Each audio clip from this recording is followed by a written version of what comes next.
रोजगार दो न्याय दो अशा मागण्या करत हिंगोलीमध्ये काँग्रेस पक्षाच्या वतीनं केंद्र सरकारच्या विरोधामध्ये आंदोलन करण्यात आलं। दिवसेंदिवस देशात बेरोजगारांची संख्या वाढत चालली आहे। देशाचे पंतप्रधान नरेंद्र मोदी यांनी दरवर्षी 2 कोटी बेरोजगारांना नोकऱ्या देऊ असं आश्वासन दिलं होतं। त्यांनी केलेलं आश्वासन पूर्ण केलं नाही, त्यामुळं आज अनेक शिक्षित युवक बेरोजगार आहेत। याच्या विरोधात हिंगोलीमध्ये युवक काँग्रेस पक्षाच्या वतीनं माजी आमदार भाऊराव पाटील गोरेगावकर यांच्या अध्यक्षतेखाली हिंगोली शहरामध्ये रोजगार दो न्याय दो असं बॅनर घेऊन शहरामध्ये रॅली काढण्यात आली होती। तसंच युवक काँग्रेस पक्षाच्या वतीनं जिल्हाभरामध्ये एक मिस कॉल बेरोजगारांसाठी ही मोहीम राबवण्यात येणार आहे। यामुळं बेरोजगारांची संख्या किती हे कळणार आहे। तसंच माजी आमदार भाऊराव पाटील गोरेगावकर यांच्या निवासस्थानी काँग्रेस पक्षाची बैठक संपन्न झाली। या बैठकीत माजी आमदार भाऊराव पाटील गोरेगावकर, युवक काँग्रेसचे जिल्हाध्यक्ष बालाजी कर्डिले, डॉक्टर अंकुश देवसरकर, रणजित पाटील गोरेगावकर, पवन उपाध्ये, गजानन खिल्लारी, साद अहमद, नौमान शेख, यश देशमुख, शेख कलीम गुड्डू यांच्यासह काँग्रेस पक्षाचे नेते कार्यकर्ते मोठ्या संख्येनं उपस्थित होते। या बैठकीत युवक काँग्रेसच्या पदाधिकारी यांच्या नियुक्त्या करण्यात आल्या। त्यांना निवडीचे नियुक्तीपत्र माजी आमदार भाऊराव पाटील गोरेगावकर, डॉक्टर अंकुश देवसरकर यांच्या हस्ते देण्यात आलं। पुन्हा त्या ठिकाणी पेपर फोडायचा, पुन्हा तुम्हाला डबल पैसे भरायला लावायचे, पुन्हा ती परीक्षा द्यायला लावायची आणि त्या परीक्षेमध्ये तुम्हाला मार्क किती मिळाले जे 70 वर्षामध्ये जे घडलं नाही ते निश्चितपणे मोदीने करून दाखवलं, म्हटलं या सरकारने करून दाखवलं, म्हटलं तो वापर करणार नाही। 200 पैकी 285 मार्क मिळाले का नाही मिळाले हे आम्ही कधीच पाहिलं नाही।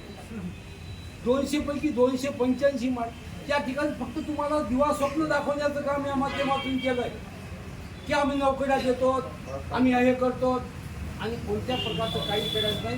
नवीन GR तुम्हाला माहीत नसेल, नवीन GR सुद्धा या ठिकाणी परवाच्या दिवशी निघाला।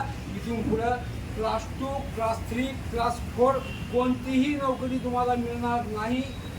सगळे कंत्राटी भरण्याचं काम या ठिकाणी 85 प्रवर्गातील लोकांना कंत्राटी नोकरी देण्याचं या ठिकाणी पुढं ठरवण्यात गेलं। युवक काँग्रेसची मीटिंग घेण्यात आली।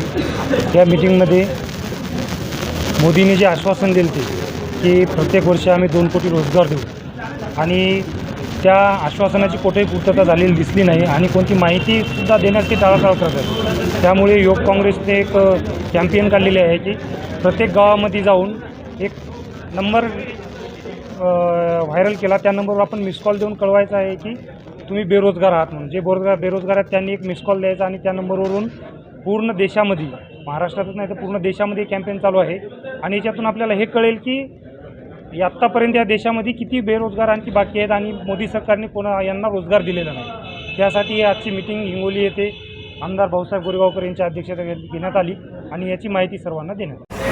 आज हिंगोली जिल्हा युवक काँग्रेसच्या वतीनं रोजगार दो न्याय दो या कॅम्पेनची सुरुवात झालेली आहे। त्या कॅम्पेनच्या संदर्भात एक मोबाईल नंबर होता की जे मोदी सरकारनं सांगितलं होतं की प्रत्येक वर्षी आम्ही 2 कोटी रोजगार देणार, तर आता युवकांना 1 लाख आतापर्यंत त्यांनी रोजगार दिलेला नाही। तर त्याची पोलखोल करण्यासाठी आम्ही जो नंबर व्हायरल करतो त्या नंबरवर युवकांनी, जो बेरोजगार युवक आहे ते युवकांनी त्याच्यावर मिस कॉल द्यायचा आणि त्याची नोंदणी काँग्रेसकडे आमच्या माध्यमातून केली जाणार आणि लोकांसमोर मांडण्यात येणार की आम्ही 2 कोटी तुम्ही वचन दिलं होतं, तुम्ही आतापर्यंत किती लोकांना रोजगार दिला, किती लोक बेरोजगार आहेत, त्याची पोलखोल करण्यासाठी आम्ही कॅम्पेन चालवलं आहे। आज माजी आमदार भाऊ पाटील साहेब यांच्या